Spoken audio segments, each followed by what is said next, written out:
Ask you a question though? Sure. Because there's one difference between LeBron and Bronny. One big difference. You know what that is? One is 6'2" and one is 6'9". I agree. He probably was talking crazy, thinking he was gonna grow a few inches. Real talk, I think he was talking crazy because he knew that if you got that type of roster on the Lakers, all Bronny has to do, few assists here. I don't think he thought Bronny was gonna have a crazy stat line.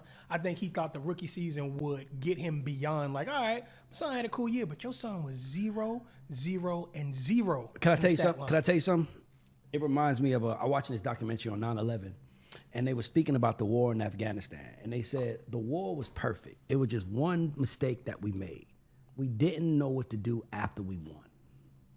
And I think LeBron, Mav, Rich, their whole crew was like, we're gonna get him in the league. I don't think no one thought what's gonna happen after he get there. I don't think they thought he was gonna be 0, 0, and 0. That's my point. I mean, at least that's 4, my point. 4, and 4, my That's dude. my point. Right. My point. The new joke now is he gonna play? Because the only way he plays is if there's a blowout. No, real talk. Is he gonna play tonight? If he plays, it's a blowout.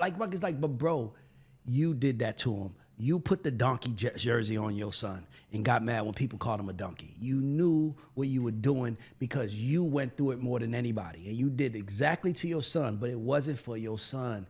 It was for you. But it was your reputation. It's like Dwayne Wade's son didn't make it to the pros. Nobody saying nothing.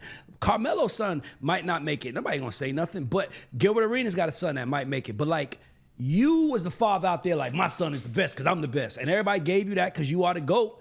And now people are like, well, we see the genes don't work. The genes didn't help him.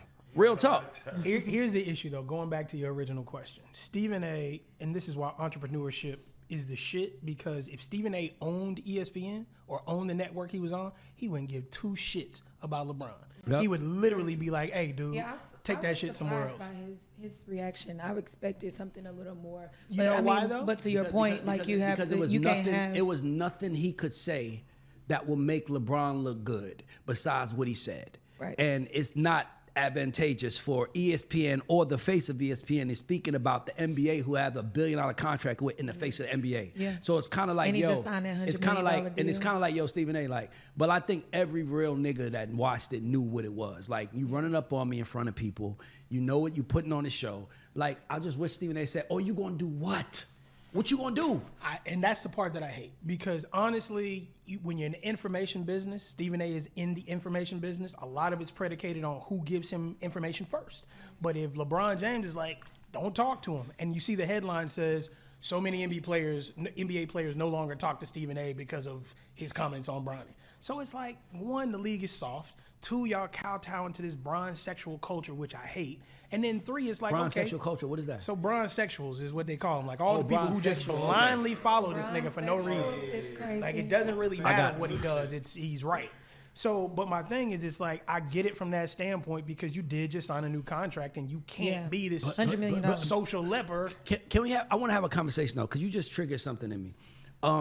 Why is it like today we have such interest in players' lives, right? Like, we all knew Michael Jordan had a wife and had kids, but I mean, nobody gave a fuck if he was if Marcus Jordan, whatever his son's name was, gonna be a brand. Like, nobody even cared about that. So my question to you is do you think that the LeBron train is self-inflicted or us-inflicted? Because Michael Jordan never went through this.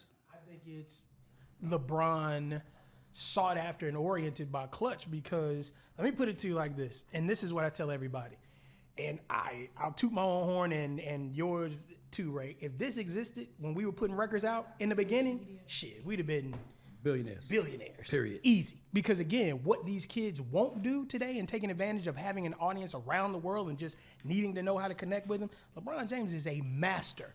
Look at the video again. LeBron James. He definitely is, but that's my point. To me, it feels like he controls the media. And like I said, I think this is the first time that other athletes are talking about him in a way where it's like, Brian, I think you tripping. Yeah. And I know we got to wrap. We go to the next one, Stanzza. I'm just saying. But like, go ahead. Okay, well,